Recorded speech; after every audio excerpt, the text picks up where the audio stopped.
आंधी आने से एक पेड़ टूट जाता है और टूटा हुआ भाग इस तरह मुड़ जाता है कि पेड़ का शिखर जमीन को छूने लगता है और इसके साथ 30 डिग्री का कोण बनाता है।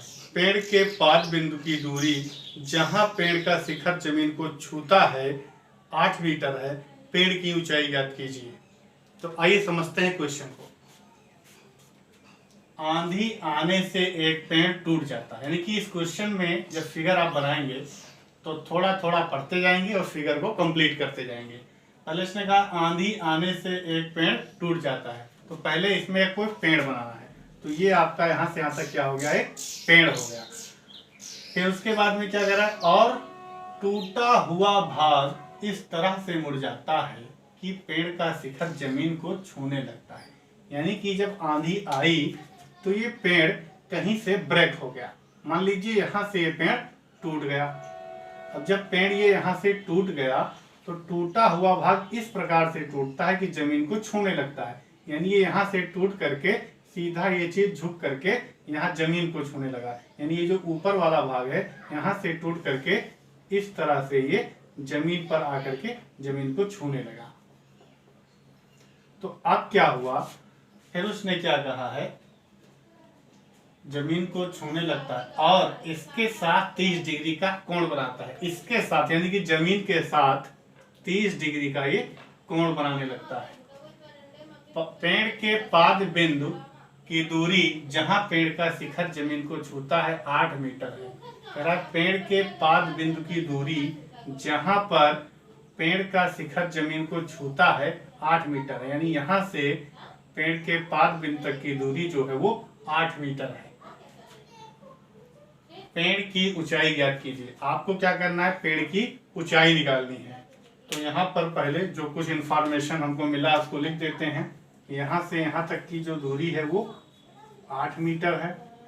ये कोण आपका 30 डिग्री का है और पेड़ आपका पूरा यहाँ से लेकर के यहाँ तक था। ये आपका था पेड़ और इस पेड़ की ऊंचाई आपको मालूम करनी है। तो इस पेड़ की ऊंचाई को मान लीजिए h मीटर है। मान लिया गया कि माना पेड़ की ऊंचाई h मीटर है। तो अब फ्रेंड क्या हुआ है कि जो आपका ये पेड़ था अब वो 2 पार्ट में डिवाइड हो गया है। एक जितना भाग ये खड़ा है यहाँ से यहाँ तक, और दूसरा जो ऊपर का हिस्सा था वो टूट करके यहाँ आ गया, झुक गया है। तो क्या है, जब पेड़ की ऊंचाई हमें निकालनी होगी तो हमें यहाँ से यहाँ तक की दूरी और ये दूरी को निकाल करके जोड़ देना होगा। फिर हमें क्या है, पूरे पेड़ की ऊंचाई मिल जाएगी। तो पेड़ आंधी से टूटा तो जब जमीन से झुक गया तो झुका हुआ भाग और जो पेड़ अभी खड़ा है वो भाग और जमीन मिल करके एक राइट एंगल ट्रायंगल बनाते हैं। और इस राइट एंगल ट्रायंगल में आपको लंब और कर्ण को निकाल करके जोड़ देना है। फिर आपको क्या है, पेड़ की ऊंचाई मिल जाएगी। तो आइए देखते हैं कि कैसे सॉल्व होता है। तो स्टूडेंट क्या करना है, पहले आप जो पेड़ खड़ा है लंब यानी कि लंब की लंबाई निकालिए। इसका नाम लिख देते हैं A B C.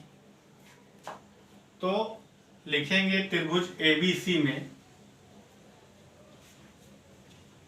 tan theta बराबर लंब बटे आधार।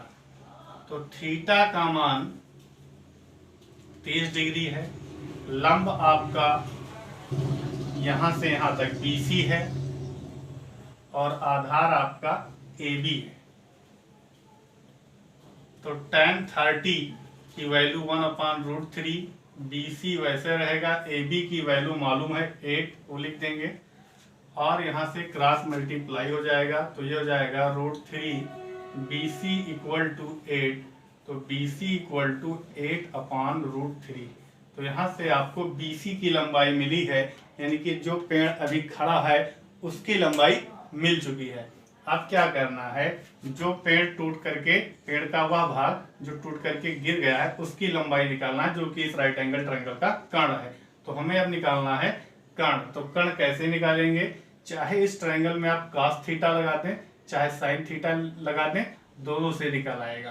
तो चलिए कॉस से निकालते हैं। तो यहाँ पर लिखेंगे पुनः त्रिभुज ABC में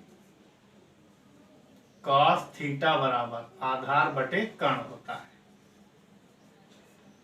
तो थीटा की वैल्यू 30 डिग्री और आधार आपका AB है जो कि 8 है और कर्ण आपका AC है जो कि नहीं मालूम है। cos 30 की value √3/2 equal to 8/AC। Cross multiply यहाँ से भी, तो ये हो गया √3AC इक्वल टू 8 2 16। इसका इससे मल्टीप्लाई हुआ तो AC की वैल्यू आ गई 16/√3। अब यहाँ से क्या हुआ कि आपको मिल गया BC और AC की लंबाई। अब इन्हीं दोनों को जोड़ देंगे, पेड़ की ऊंचाई मिल जाएगी। तो यहाँ पर फाइनल लिख देंगे पेड़ की ऊंचाई इक्वल टू 8/√3 प्लस 16/√3 और ये दोनों जुड़ करके 24/√3 हो गया, क्योंकि यहाँ पर जो हर था वो बराबर था, अंश जुड़ गया। अब इसका हम लोग रैशनलाइजेशन परमेकरण कर देंगे। तो 24/√3 को √3 से ऊपर और नीचे मल्टीप्लाई कर देंगे। तो ये हो गया 24/√3 को √3 से मल्टीप्लाई किया, यहाँ पर 3 आ जाएगा और ऊपर आपका √3 रहेगा। तो 3 8 जा 24। तो इस तरह से आपका 8/√3 मीटर पेड़ की ऊंचाई मिल गई है। आप चाहें तो √3 की वैल्यू 1.732 रख दें, फिर उसको 8 से मल्टीप्लाई कर दें, तो आपका डेसिमल में आंसर आ जाएगा। तो इस तरह से ये क्वेश्चन कंप्लीट होता है। मैं अपनी बारी को विराम दूं इससे पहले मैं कहना चाहूँगा कि अगर आप मेरे चैनल पर नए हों तो चैनल को सब्सक्राइब करें, वीडियो को लाइक करें और ज़्यादा से ज़्यादा शेयर करें।